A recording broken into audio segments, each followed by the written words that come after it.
If you want to go ahead and speed up your workflow in any software, then using keyboard shortcuts is the way to go.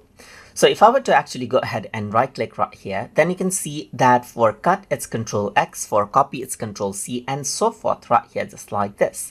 So you can see that a lot of them has a keyboard shortcut. For example, for animation is Control Shift M. So if I were to press Control Shift and M together, then I immediately have access to animation. But you may not know what keyboard shortcuts there are that you can use in Google Vids. In that case, to find out, you can simply go around over here onto Help, and over here you can see keyboard shortcuts.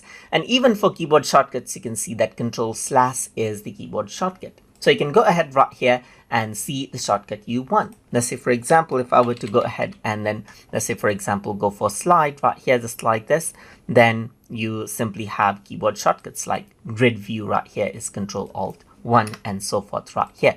So let me just go back right here, and you can see that duplicate scenes is Control D. So let's say, for example, now if I were to go ahead right here and press Control D right here, then the scene is duplicated, as you can see right here, just like this.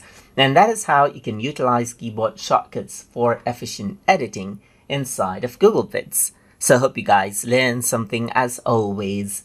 And as always, please like, comment, share, and subscribe.